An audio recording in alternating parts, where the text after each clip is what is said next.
días, estamos en Los Tubos Televisión, www.lostubos.com. Buenos días, Miriam. Hola, ¿cómo estás, José Jaime? Un gusto estar de nuevo aquí contigo. Y pues vamos a tener una muy buena entrevista con Ildefonso Guajardo. Buen día, Ildefonso. Hola, José Jaime. Hola, Miriam. Qué gusto saludarlos esta mañana. ¿Dónde estás, Ildefonso? ¿Aquí en Monterrey? Sí, aquí en tu casa, en un departamento en Colinas de San Jerónimo, Ajá. que es donde son muy bienvenidos.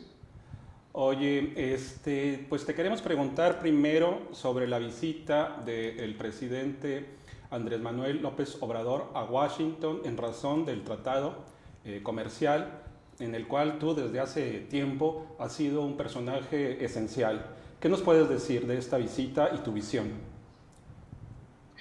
Mira, creo que se utilizó la ocasión para formular una primera visita del presidente López Obrador a Washington.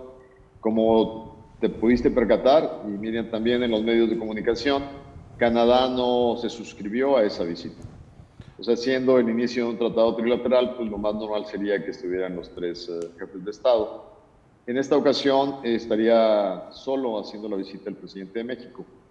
Creo que la importancia de la relación bilateral es perdón la redundancia, es muy relevante y por lo tanto el presidente creo que sí debe de estar muy pendiente de esa relación y hacer esta visita. Lo que sí hay que tomar nota es que se corren riesgos. Para México nunca ha resultado rentable meterse en el proceso electoral de Estados Unidos. Antes de eso, Ildefonso, de entrar un poquito de esos riesgos, se supone, lo dijo en la mañanera el presidente, que iba a hablar con el primer ministro canadiense Justin Trudeau a las 9:30, según el canciller Marcelo Ebrard. Pero no es lo mismo hablar por teléfono a tener una reunión, en este caso sería en Washington, con los tres socios comerciales, ¿no? Por el significado mismo, si el motivo va a ser el tratado, la presencia trilateral sería fundamental. Es claro que la visita está enmarcada en el contexto de una agenda más compleja, que es la agenda México-Estados Unidos. Y en este sentido, las llamadas con el líder canadiense siempre han sido muy importantes para alinear nuestra estrategia vis-a-vis frente a Estados Unidos. En el caso del periodo que nos tocó a nosotros, muy seguido eran necesarias esas llamadas para poder compartir un poco la estrategia de negociación y las reacciones frente a posiciones que tomaba el presidente Trump. Entonces, yo también esa llamada, pues dado que no participará en esta visita, es importante un poco para mandar señales claras cuál es el propósito de México en este viaje. Yo creo que es importante que los canadienses conozcan de primera mano la versión del presidente de cuáles son los objetivos para participar en esta visita a Washington. ¿Cuáles son los riesgos que podríamos tener como país en esta etapa electoral en los Estados Unidos y en razón de esta visita si los demócratas llegan a la presidencia allí en Norteamérica? Mira, tradicionalmente, José Jaime, en la relación México-Estados Unidos, cuando hay elecciones, el gobierno mexicano tiene que ser muy cauto y si bien establece comunicación, debe de establecer comunicación con las campañas. Le llamamos una comunicación de puerta trasera, le llamamos en inglés backdoor. ¿Por qué es backdoor? Porque tú no puedes exponer a los miembros del gabinete, y mucho menos al presidente de la República, de jugar un papel activo que pueda favorecer a alguno de los partidos en contienda.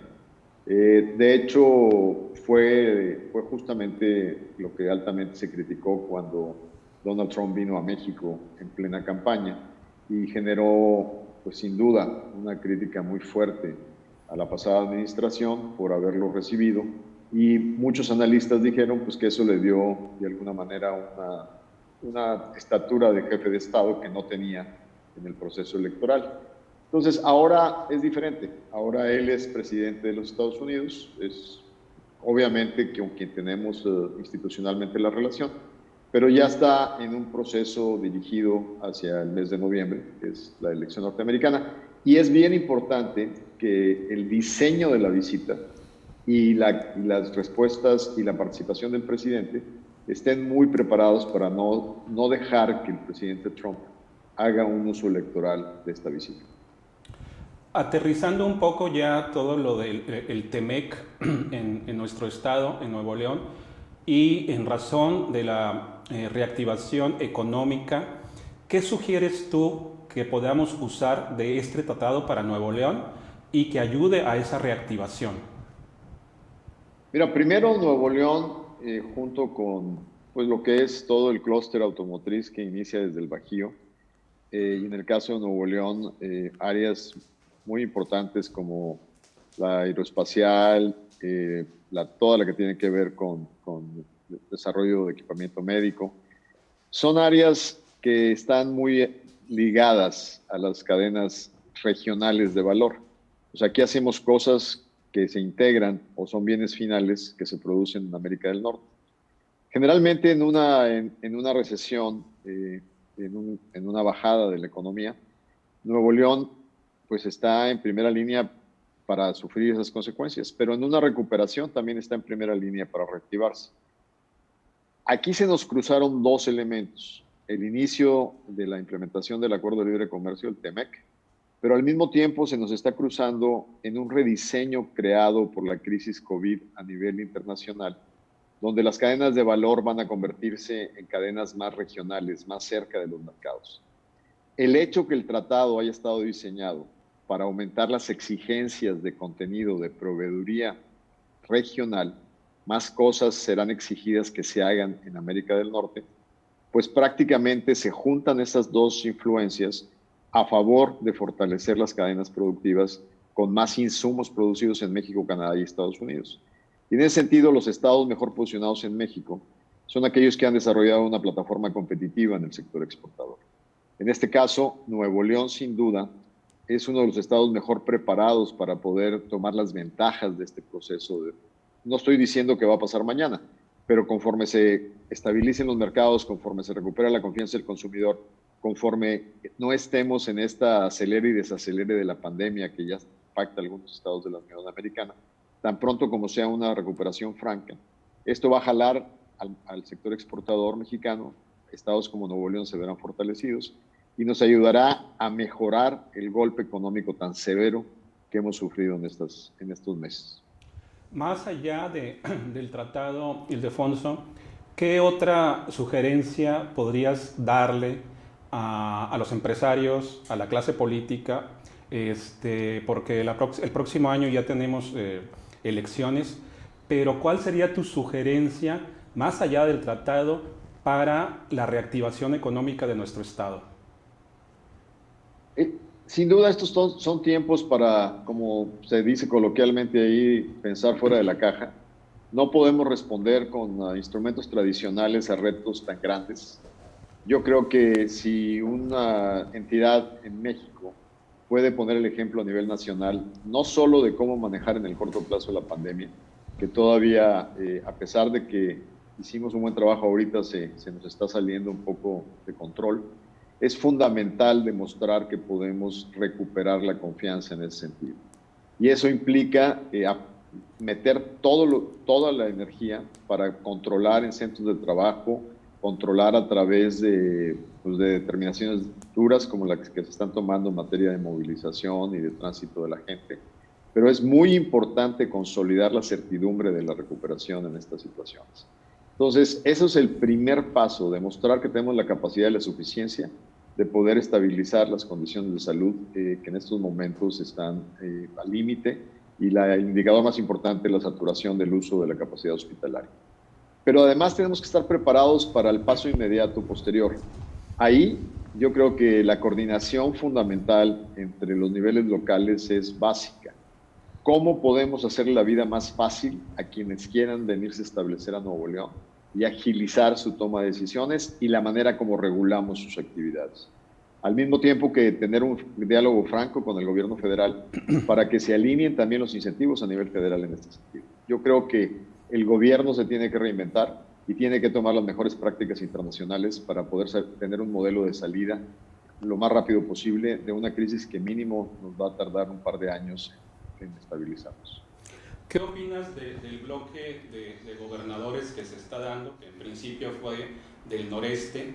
¿Esto también serviría entre ellos o entre los que se puedan sumar de centro-occidente y demás para alguna recuperación económica, o es un asunto meramente político? ¿Cuál es tu visión?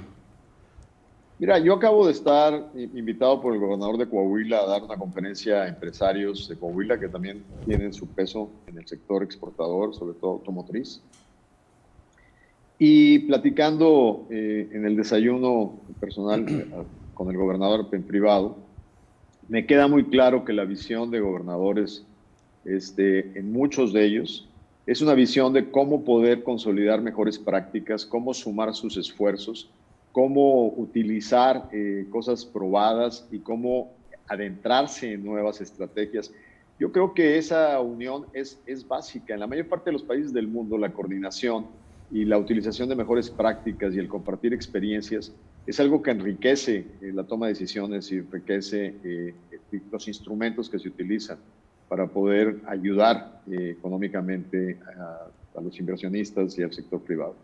Yo creo que es una situación responsable, bien hecha, y además en un país que necesita subrayar los contrapesos, creo que es en la dirección correcta. Y la sensación que me da esta conversación es que no es necesariamente un grupo que se alimenta del antagonismo y de la confrontación, sino es un grupo que está pensando en salidas y en enriquecer el diálogo para mejorar las condiciones del país. ¿Es un mito entonces el separatismo o la pretensión separatista? Yo creo que solo políticos irresponsables pueden estar alimentando esta falacia del separatismo de estados totalmente excluidos del contexto de la federación. Creo que los neoloneses estamos conscientes que somos quien somos, porque primero somos mexicanos y creemos en los ideales de esta gran nación. Sin duda, también tenemos la fortaleza para reclamar un trato justo y para poder definir nuestro futuro de manera contundente. Pero llevar eso a un diálogo separatista es justamente lo que no necesitamos en un momento tan difícil donde lo que requerimos es unidad. ¿Hay que revisar el pacto fiscal? El pacto fiscal, sin duda, hay que revisarlo, estando conscientes de usar primero la información completa y no sesgar o manipular los números. Sí, efectivamente, habemos estados que contribuimos más de lo que recibimos, pero también el pacto fiscal se tiene que analizar en el contexto del federalismo. ¿Y el federalismo qué te dice? ¿Qué te dice? Que los estados que componen la federación, todos tienen un elemento de aportación. Y te doy ejemplos muy sencillos. El país se ha beneficiado integralmente de los excedentes petroleros. El petróleo se produce fundamentalmente en un estado como Campeche. ¿Quién le ha compensado a Campeche por la devastación ecológica que ha recibido por la explotación de Pemex?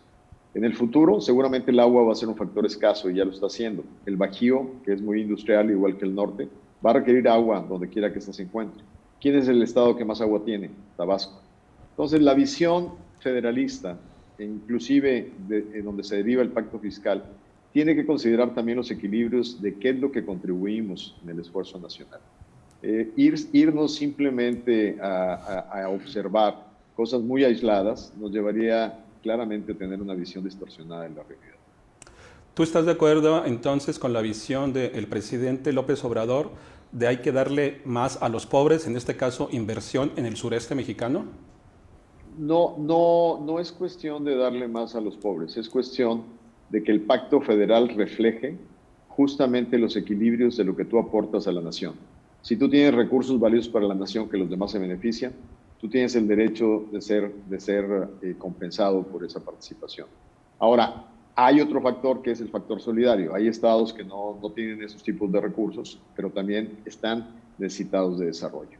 Y en ese sentido también el Pacto Federal tiene una huella de solidaridad que también se refleja porque este país tiene que desarrollarse como un solo país y es fundamental estar consciente de ello. El famoso dos Méxicos, el México moderno, el México industrial, el México integrado al mundo y el México rezagado, esos dos Méxicos lo único que van a ocasionar si los seguimos alimentando es la ruptura total de la nación. Ildefonso, ¿podemos hablar de ti y de tu futuro político?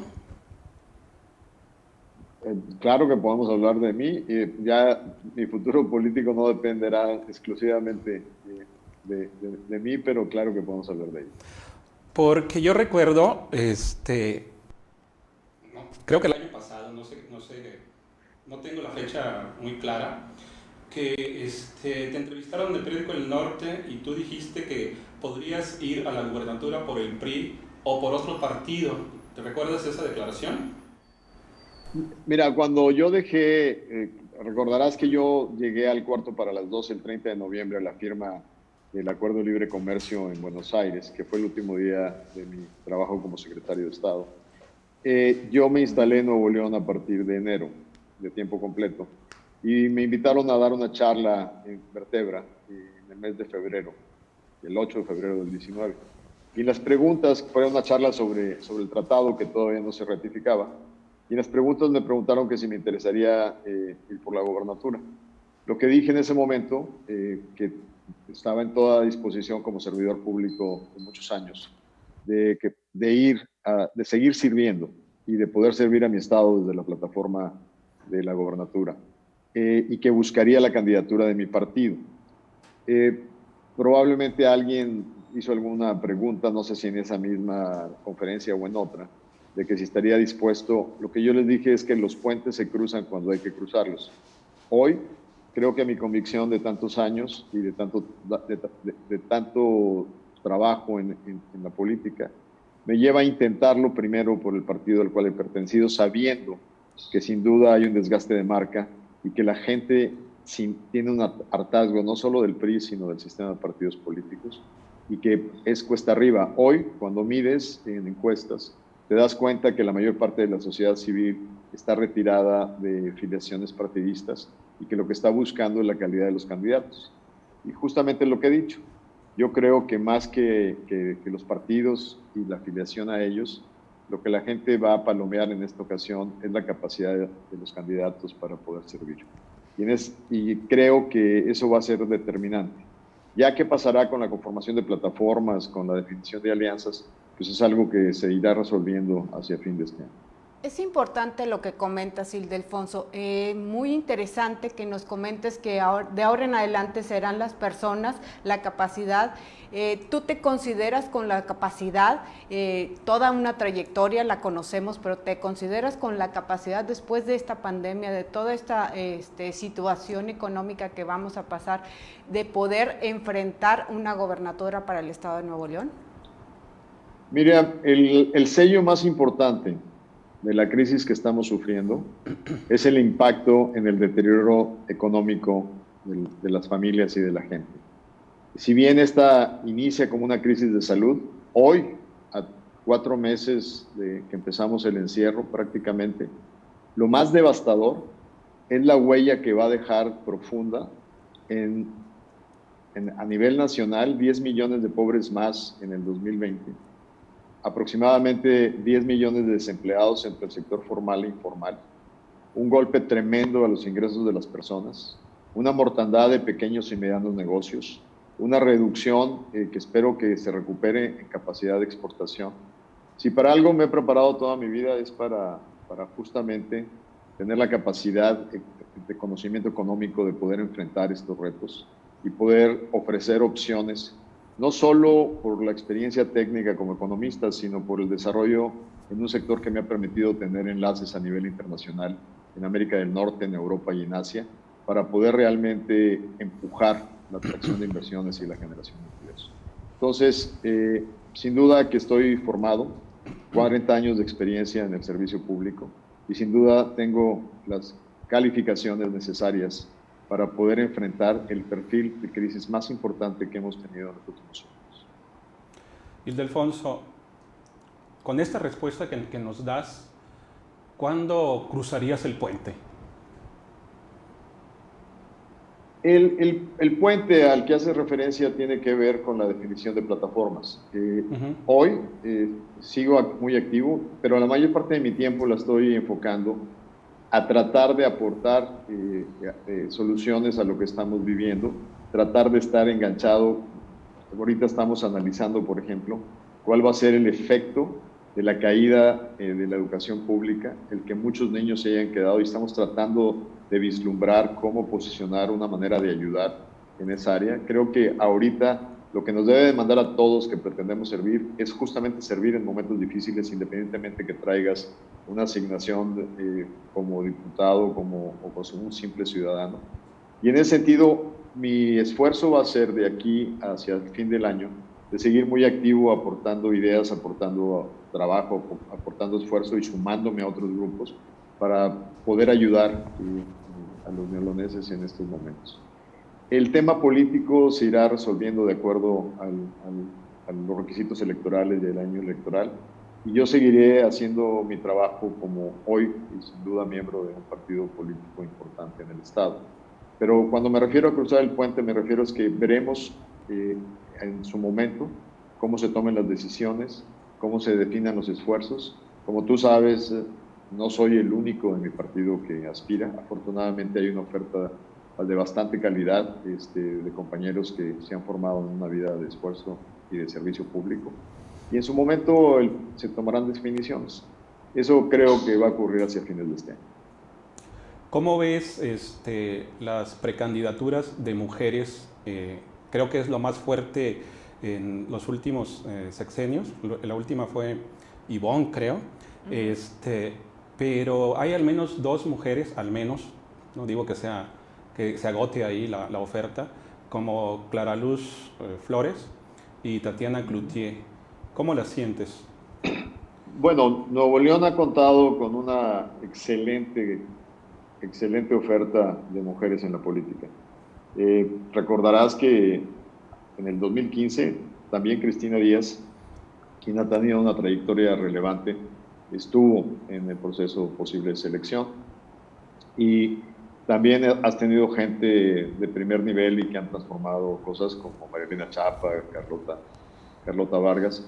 Y ahora, en rumbo a este reto, sin duda está Tatiana Cloutier, Clara Luz Flores Carrales dentro de este proceso. Creo que esto enriquece, creo que eso refleja el verdadero poder de las mujeres, de posicionamiento, el resultado de una lucha larga, donde se debe de reconocer y se debe de respetar los espacios y darles la bienvenida en la política. Creo en la política y en las aspiraciones para ser líderes en una comunidad como la comunidad de Nuevo León, que es de la más alta exigencia. Entonces creo que nos enriquecemos todos y aplaudimos que ahora esta apertura de competencia sea tan enriquecedora. Ildefonso, ¿de qué barrio eres tú? Yo nací en el centro de la ciudad, en Reforma, llamado Nervo. Mis papás llegaron en el 47 del norte del estado. Hay una tiendita de abarrotes que lo acogió.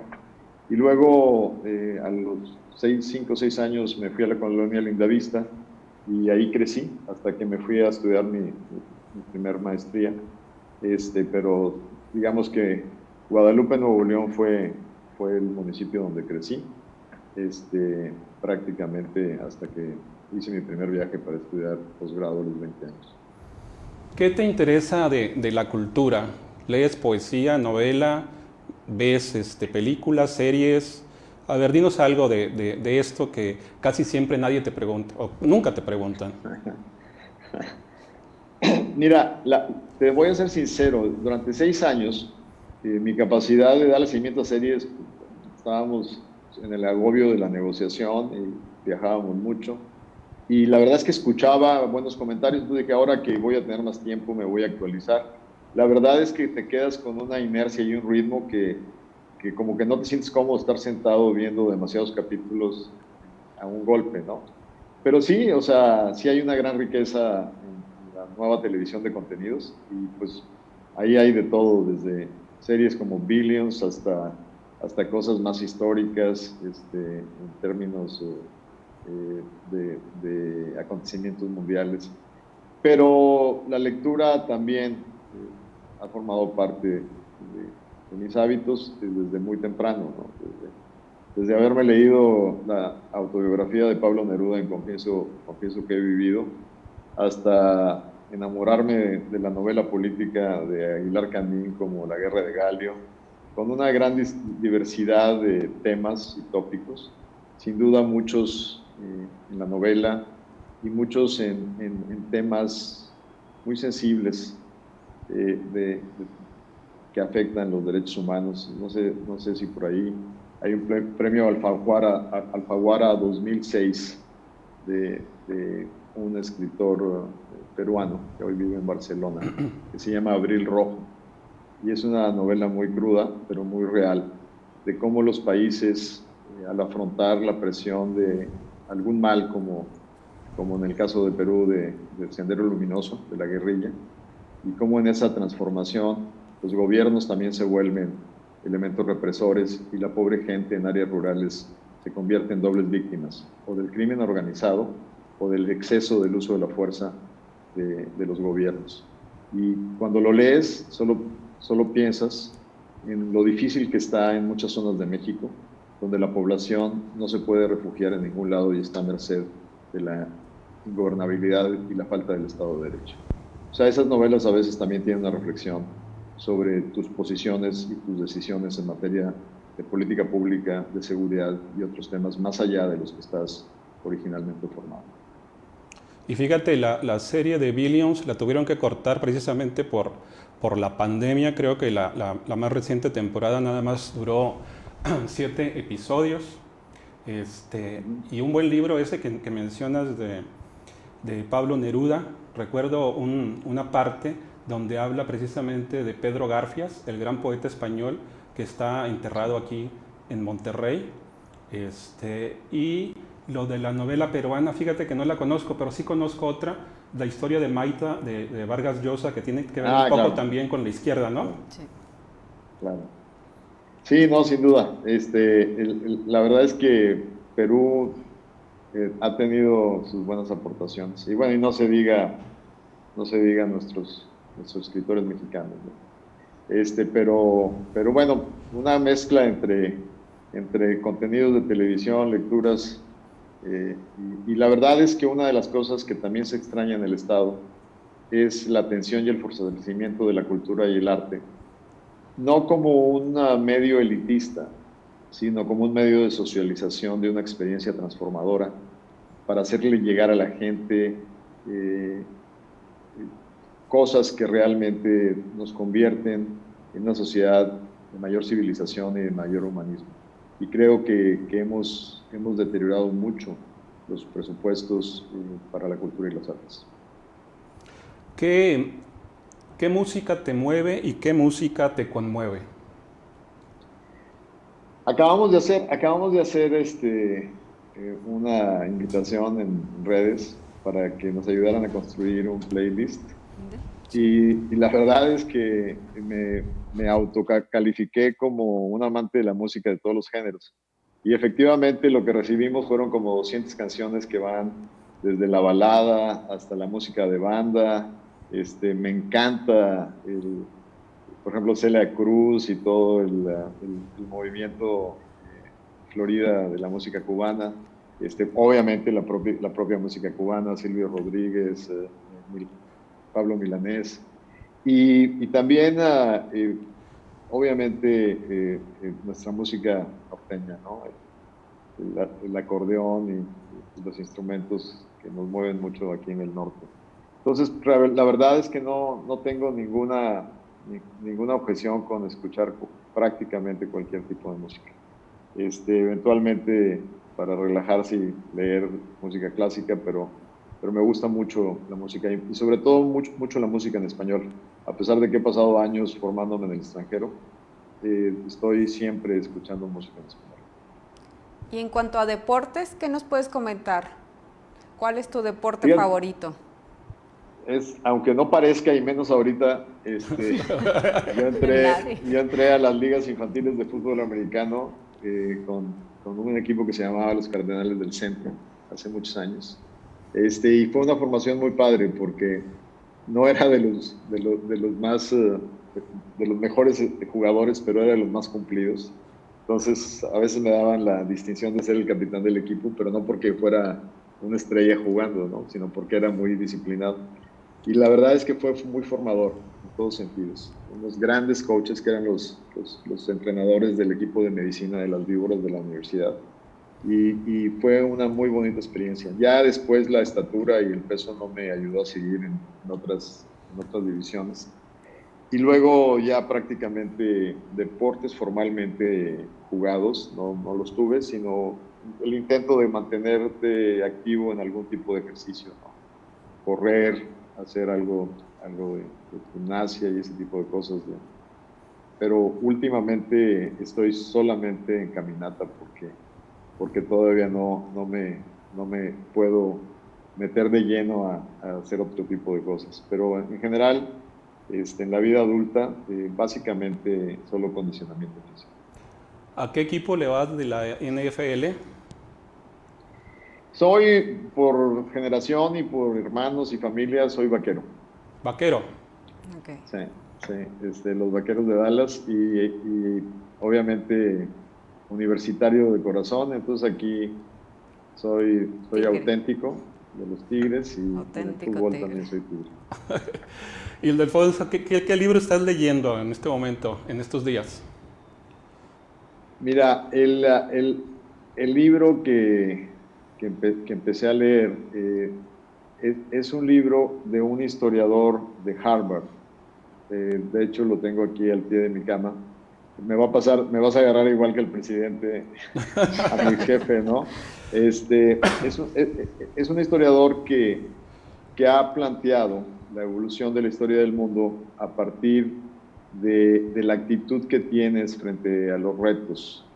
Dice que hay gente que tiene mayores capacidades para enfrentar presiones en un esquema donde desdoblan esfuerzo, pero no tienen una visibilidad de largo plazo.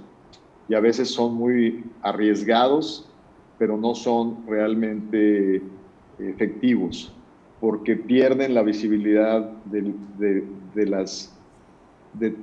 todas las amenazas que en un trayecto puedes considerar. Y entonces plantea que los osados a veces son muy exitosos en sus estrategias cuando se les alinean las cosas, pero pueden ser desastrosamente malos o desastrosamente ineficientes cuando al no considerar todas las contingencias son tremendamente fracasados en sus resultados, ¿no? Entonces trata de ponerte en una evaluación de ser alguien quien considere todos los riesgos, pero que no pierda la audacia de la toma de las decisiones. Y lo hace en un contexto histórico desde la antigüedad hasta la Segunda Guerra Mundial, y lo hace de una manera muy, muy interesante. Estoy, para que no, voy a tomarme una libertad, me voy a desaparecer 2 segundos de la pantalla y te lo traigo. Ok. 2 segundos y ya. 2 segundos. Estamos entrevistando a Ildefonso Bajardo Miria. Así es. Creo que ya regresó con el libro. Ahorita aquí estoy. pantalla. Es On Grand Strategy, de John Lewis Gaddis. Te los traduzco, es sobre grandes estrategias del ganador del premio Pulitzer, John Lewis Gaddis, que fue maestro por muchos años, perdón, no de Harvard, de la Universidad de Yale. Y este libro, orgullosamente te lo digo, que me lo regaló alguien a quien respeto mucho, y es Bernardo Sepúlveda.